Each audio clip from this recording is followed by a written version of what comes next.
हम प्रदीप्त कहते हैं। हेलो डियर स्टूडेंट, स्वागत है आपका इस YouTube channel Cosmo study centre Navatpur में। मैं हूं जीत और आज आपके लिए लाया हूं एक नया टॉपिक बहुत ही दमदार, जिसका नाम है प्रकाश का प्रवर्तन। ये जो है क्लास 10 का फिजिक्स का है और पहला नंबर चैप्टर है प्रकाश का प्रवर्तन। तो प्रकाश के प्रवर्तन को जानने से पहले हम सबसे पहले ये जानेंगे कि प्रकाश क्या होता है, प्रकाश कहते किसको है और प्रकाश का मतलब क्या होता है। तो चलिए जानते हैं प्रकाश के बारे में। तो कह रहा है कि प्रकाश वह भौतिक कारक है जिसकी सहायता से हम किसी वस्तु को देख पाते हैं। इतनी बात समझ में आ गई आप लोग को कि प्रकाश वह भौतिक कारक है जिसकी सहायता से हम किसी भी वस्तु को क्या कर पाते हैं, देख पाते हैं। लेकिन बात समझिए, वास्तव में प्रकाश जब किसी वस्तु से टकराकर हमारी आंखों तक पहुंचती है तभी हम किसी वस्तु को देख पाते हैं। ये भी बात बिल्कुल सत्य है कि जब प्रकाश किसी वस्तु से टकराकर हमारी आंखों पर आती है तभी हम उस वस्तु को देख पाते हैं। तो प्रकाश समझ में आया। प्रकाश क्या है? प्रकाश वह भौतिक कारक है जिसकी सहायता से हम किसी वस्तु को देख पाते हैं। और वास्तव में प्रकाश किसी वस्तु से टकराकर हमारी आंखों तक पहुंचती है तभी हम किसी वस्तु को देख पाते हैं। जैसे में आप देख लीजिए, जैसे में ये जो पेन है, ये इस पेन पे प्रकाश की किरण पड़ रही है और प्रकाश की किरण पड़ने के बाद क्या हो रही है, हमारी आंखों पर रिफ्लेक्स हो रही है, हमारे आंखों पर परावर्तित हो रही है, तभी हम इस पेन को देख पा रहे हैं। अगर ऐसा नहीं होता तो हम इस पेन को देखने में असमर्थ होते, इस पेन को हम नहीं देख पाते। बिल्कुल सही। अगर मेरी आंखें होती भी, ये लाइट होता भी, अगर उस लाइट का प्रवर्तन या किसी भी लाइट का प्रवर्तन अगर इस पे पड़कर हमारी आंखों पर नहीं होता तो हम इस पेन को या किसी भी वस्तु को हम नहीं देख पाते। बात समझ पा रहे हैं आप लोग? चलिए आगे बढ़ते हैं। अब ये जो प्रकाश है, इस प्रकाश के स्रोत क्या होते हैं? प्रकाश स्रोत क्या होता है? प्रकाश आता कहां से? तो बात को समझिए, जिस वस्तु से प्रकाश निकलती है उसे ही प्रकाश स्रोत कहते हैं। यानी जो वस्तु, जो पदार्थ, जिससे जो प्रकाश उत्पन्न करे उसको क्या कहते हैं? हम प्रकाश स्रोत कहते हैं। तो प्रकाश स्रोत दो प्रकार के होते हैं। एक होता है मानव निर्मित, एक क्या होता है? मानव निर्मित। और एक होता है प्राकृतिक। एक क्या होता है? प्राकृतिक। तो मानव निर्मित और प्राकृतिक क्या होता है? प्राकृतिक कहने का सेंस है जो भगवान ने हमको बनाकर दिया है, जिसको मानव ने नहीं बनाया, भगवान ने बनाया। जैसे आपके सूर्य है, तारे हैं, चंद्रमा है, ये किसने बनाया है? भगवान ने बनाया है। और इनसे क्या निकलता है? प्रकाश निकलता है। तो ये प्रकाश के क्या हुए? स्रोत हुए। तो प्राकृतिक में कौन से हो जाएंगे? आपके सूर्य हो जाएंगे। क्या हो जाएंगे? आपके सूर्य हो जाएंगे, आपके तारे हो जाएंगे, आपके चंद्रमा हो जाएंगे। क्या हो जाएगा बाबू? आपका चंद्रमा हो जाएगा। लेकिन मानव निर्मित में क्या हो जाएगा? आपका मानव निर्मित में आपका क्या हो जाएगा? मानव निर्मित में आपका हो जाएगा कि आपका टॉर्च हो गया, आपकी जलती हुई मोमबत्ती हो गई, आपका विद्युत बल्ब हो गया, ट्यूब लाइट हो गया, ये सब क्या हो गया? आपका मानव निर्मित हो गया। बात समझ में आया? प्रकाश स्रोत। आगे समझते हैं हम। प्रकाश स्रोत में बहुत सारे पदार्थ के बारे में बताएं तो इसमें एक वस्तु आती है प्रदीप्त वस्तु, एक वस्तु आती है अप्रदीप्त वस्तु। तो प्रदीप्त वस्तु किसे कहते हैं, अप्रदीप्त वस्तु किसे कहते हैं, इसके बारे में हमको जानना है। तो प्रदीप्त वस्तु दोस्तों हम इसको कहते हैं जो प्रकाश उत्पन्न करे। जो क्या करे? प्रकाश उत्पन्न करे, उसे क्या कहते हैं? हम प्रदीप्त कहते हैं। प्रदीप्त वस्तु कहने का सेंस क्या है दोस्तों? जो प्रकाश उत्पन्न करता है उसे प्रदीप्त कहते हैं। जैसे क्या हो गया आपका? जैसे हो गया जलती हुई मोमबत्ती, जलती हुई मोमबत्ती, जलती हुई क्या है? आपका मोमबत्ती। टॉर्च हो गया, बल्ब हो गया, ये सब क्या है? प्रदीप्त वस्तु है। और अप्रदीप्त कहने का सेंस क्या है दोस्तों? जिससे प्रकाश उत्पन्न हो, जो प्रकाश न दे, जो प्रकाश उत्सर्जित न करे, उसे हम क्या कहते हैं? अप्रदीप्त कहते हैं। जैसे लकड़ी हो गया, कुर्सी हो गया, कलम हो गया, पुस्तक हो गया, पेन हो गया, ये सब क्या है? आपका अप्रदीप्त वस्तु है। ठीक है। अब आगे जानते हैं कि प्रकाश का प्रकीर्णन क्या होता है।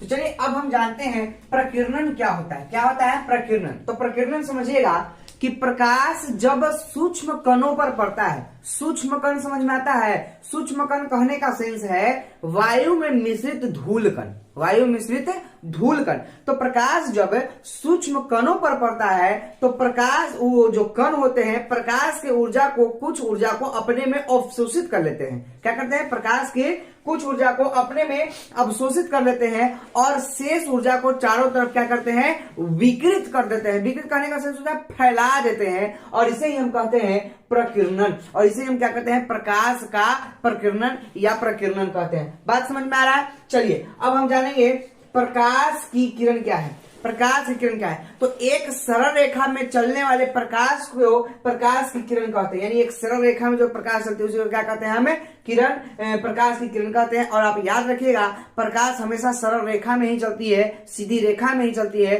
वक्र रेखा में कभी नहीं चलती है। उसके बाद आते हैं किरण पुंज। तो प्रकाश के किरणों के समूह को हम किरण पुंज कहते हैं। क्या कहते हैं? प्रकाश के किरणों के समूह को क्या कहते हैं हम दोस्तों? किरण पुंज कहते हैं। और किरण पुंज जो है 3 प्रकार के होते हैं। पहला नंबर अपसारी, दूसरा नंबर अभिसारी और तीसरा नंबर क्या होता है आपका? समांतर होता है। पहला नंबर अपसारी, दूसरा नंबर अभिसारी और तीसरा नंबर क्या होता है? समांतर होता है। ठीक है, तो अपसारी किरण पुंज क्या होता है इसको समझते हैं। अपसारी किरण पुंज में क्या होता है कि इस किरण पुंज में प्रकाश की जो किरणें होती है एक बिंदु स्रोत से निकलकर चारों तरफ फैली चली जाती है। एक बिंदु स्रोत से निकल क्या होती है? चारों तरफ फैली चली जाती है। बात समझ पा रहे हैं? बात समझ पा रहे हैं कि अपसारी किरण पुंज में क्या होता है कि एक प्रकाश की जो एक, मान लीजिए यहां से एक बिंदु और प्रकाश स्रोत है और इससे प्रकाश निकली और चारों तरफ क्या हो गई? फैली चली गई, तो इसे कहते हैं हम अपसारी। और अभिसारी में क्या होता है? अभिसारी में क्या होता है कि एक ही बिंदु पे प्रकाश की जो किरणें होती है आकर मिलती है।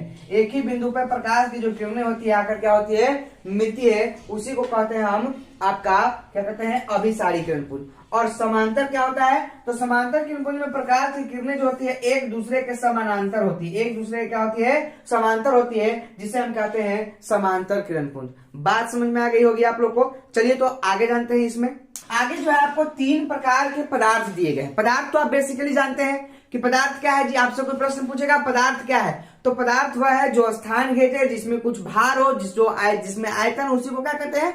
पदार्थ कहते हैं। तो पदार्थ यहाँ 3 को दिया, 3 प्रकार के पदार्थ दिया गया है। पहला है आपका पारदर्शी, दूसरा है पारभासी और तीसरा है अपारदर्शी। तो तीनों को पहले समझते हैं कि पारदर्शी पदार्थ क्या होता है, अपारदर्शी क्या होता है और पारभासी क्या होता है। तो सबसे पहले जानते हैं पारदर्शी पदार्थ। पारदर्शी पदार्थ कहने का सेंस क्या होता है कि जिनसे प्रकाश आसानी से पार कर जाए, जिससे प्रकाश जो होता है क्या होता है? आसानी से पार कर जाता है, उसी को हम कहते हैं पारदर्शी पदार्थ। तो बताइए प्रकाश किससे आसानी से पार करता है? तो प्रकाश पार करेगा आपका कान से, आसानी से पार कर जाएगा, हवा में आसानी से पार कर जाएगा और पानी में यानी जल में जो है प्रकाश आसानी से क्या करता है?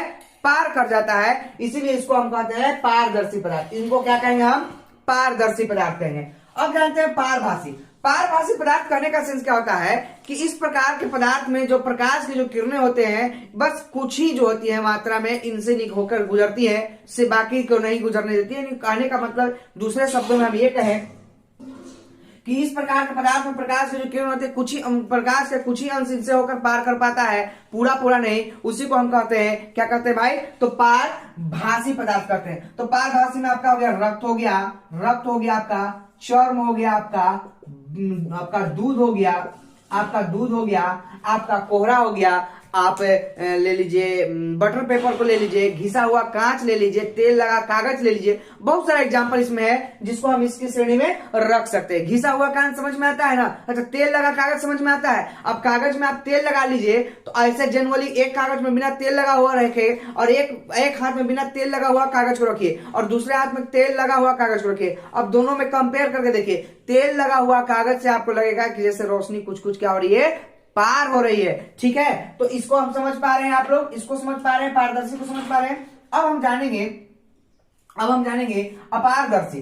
तो अपारदर्शी में क्या होता है कि इस प्रकार के पदार्थ में प्रकाश जो होता है पार होता ही नहीं है। यानी ये पदार्थ क्या करते हैं? प्रकाश को अपने से होकर पार नहीं होने देते हैं, इसको बिल्कुल रोक के रख देते हैं। उसको हम कहते हैं अपारदर्शी। जैसे लकड़ी हो गया, कोयला हो गया, दीवार हो गया, पत्थर हो गया, अलकतरा हो गया, इन सबको हम कहते हैं अपारदर्शी। इनको क्या कहते हैं हम?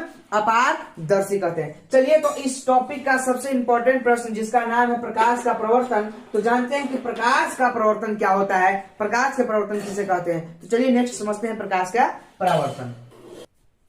चलिए तो अब जानते हैं प्रकाश का प्रवर्तन क्या होता है। ठीक है, तो प्रकाश के प्रवर्तन को हम कह सकते हैं कि किसी वस्तु से टकराकर लौटने को प्रकाश का प्रवर्तन कहते हैं। दूसरे शब्दों में प्रकाश के किसी वस्तु से टकराकर लौटने को प्रकाश का परावर्तन कहते हैं। ठीक है, अब परावर्तन के नियम क्या है? तो परावर्तन के नियम क्या है कि प्रकाश की किरण किसी सतह पर पड़कर जिन नियमों का पालन करते हुए उसी सतह पर वापस लौट जाती है उसी को हम कहते हैं परावर्तन का नियम कहते हैं। ठीक है, तो परावर्तन के नियम को समझने के लिए हमने यहाँ पास एक डायमेंशन बनाया है, एक चित्र बनाया है। इस चित्र को समझिएगा। ये जो देख रहे हैं आप, ये जो है आपका समतल दर्पण है। ठीक है, और ये जो किरण है ये आपतित किरण है। एक ऐसी किरण है आपकी आपतित किरण है, और ये जो है यहाँ पर सतह है, और सतह पर क्या हुआ? पड़ा, और सतह पर पड़कर ये जिस पथ से आया था उसी पथ पर क्या गया?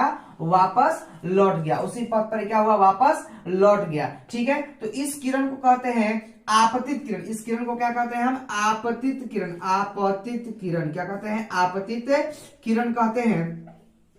आपतित किरण कहते हैं। और इस किरण को कहते हैं परावर्तित किरण। उस किरण को क्या कहते हैं हम? परावर्तित किरण कहते हैं। और बीच में जो है वो आपका अभिलंब है। ये जो बीच में जो देख रहे हैं ये आपका क्या है? अभिलंब है। और आपतित किरण और अभिलंब के बीच जो कोण बनता है उसको कहते हैं हम आपतन कोण। क्या कहते हैं? आपतन कोण। और अभिलंब और परावर्तित किरण के बीच जो कोण बनता है उसको कहते हैं हम परावर्तन कोण कहते हैं। बात समझ में आया? तो आपसे पूछेगा, बारी बारी से सब पूछेगा आपको कि बताइए आपतन कोण कौन है, आपतित किरण क्या है, अभिलंब कौन है और आपतन बिंदु क्या है। तो जिस बिंदु पर या जिस सतह पर आपतित किरण मिलती है उसको आपतन बिंदु कहते हैं। बात समझ रहे हैं? जिस बिंदु पर आपतित किरण मिलती है उसको क्या कहते हैं? हम आपतन बिंदु कहते हैं। तो इस बात को आप क्लियरली समझ पाए होंगे। अभिलंब क्या है, आपतित किरण क्या है, परावर्तित किरण क्या है, आपतन कोण क्या है, परावर्तन कोण क्या है और आपतन बिंदु क्या है। ठीक है दोस्तों, चलिए अब आगे जानते हैं कि आगे क्या होता है। तो परावर्तन, प्रकाश के प्रवर्तन के नियम जान गए। तो प्रकाश के प्रवर्तन के कितने नियम होते हैं? तो दोस्तों प्रकाश के प्रवर्तन के मुख्यतः 2 नियम होते हैं। कितने नियम होते हैं? मुख्यतः 2 नियम होते हैं। पहला नियम, आपतित किरण, परावर्तित किरण तथा आपतन बिंदु पर खींचा गया विलंब तीनों जो है एक ही समतल में होता है। आपको हम फिगर समझाए थे, इस फिगर को आप समझिएगा। तो आपतित किरण, परावर्तित किरण तथा आपतन बिंदु पर खींचा गया जो विलंब होता है तीनों एक ही समतल में होता है। इस फिगर को आप समझ लीजिए कि जो आपतित किरण है, परावर्तित किरण है और आपतित बिंदु पर खींचा गया जो विलंब तीनों क्या होता है? एक ही समतल पर होता है। और आपतन कोण का मान जो होता है परावर्तन कोण के मान के बराबर होता है। दूसरा नियम क्या है? आपतन कोण का मान परावर्तन कोण के मान के बराबर होता है। जैसे देखिए, जैसे आप बात समझिए, जैसे यहां समझिएगा आप लोग कि कैसे रखता है। ये देखिए, जैसे मान लीजिए ये जो कि हमने एक लिया आपका समतल दर्पण, तो ये आपतित किरण हुआ और ये आपका परावर्तित किरण हुआ। ये क्या हुआ? आपका परावर्तित किरण। और ये क्या हुआ? आपका आपतित किरण हुआ। आपका पेन नहीं चल रहा है, पेन नहीं चल रहा है तो इसको अभी चला देते हैं। चलिए देखिए, अब पेन चलेगा। ये जो है आपतित किरण हुआ और ये क्या हुआ? आपका परावर्तित किरण। बीच में क्या है? अभिलंब है। तो जिस पथ से आती है उसी पथ पर लौट जाती है। अगर वो 90 डिग्री पे आएगा तो 90 डिग्री पे लौटेगा, 30 डिग्री पे आएगा तो 30 डिग्री और 60 डिग्री पे आएगा तो 60 डिग्री। और बीच में जब इसको डाइवर्ट किया, जिस बीच में जब इसको डिवाइड किया है, बीच में जब काटा है, तो जितना मान इधर होगा उतना ही मान इधर होगा। तो आपतन कोण का मान परावर्तन कोण के मान के बराबर होगा। बिल्कुल सही बात है। जितना मान इसका होगा उतना ही मान तो इसका होगा, क्योंकि बीच से ही क्या गया है? इसको लंब डाल दिया है। तो प्रकाश के प्रवर्तन के 2 नियम, आपतित किरण, परावर्तित किरण तथा आपतन बिंदु पर खींचा गया तीनों एक ही समतल में होते हैं। और दूसरा नियम, आपतन कोण का मान परावर्तन कोण के मान के बिल्कुल बराबर होता है। तो दोस्तों आज का ये मेरा क्लास आपको कैसा लगा कमेंट में जरूर बताइएगा। अगर आप लोग चाहते हैं कि इन सब को हम बारी बारी से लिखवाएं तो आप मेरे YouTube चैनल मस्ती विद साइंस पे जाइए और सर्च करिए मस्ती विद साइंस चैनल, आपको आ जाएगा। और उसमें आपको इसको पूरे बारीकी से डिटेल में 1 by 1 करके लिखाया गया है। तो अगर आप इसके नोट्स बनाना चाहते हैं तो आप एक बार जरूर विजिट करिए मस्ती विद साइंस। ठीक है दोस्तों, तो मिलते हैं नेक्स्ट क्लास। तब तक के लिए टाटा बाय बाय।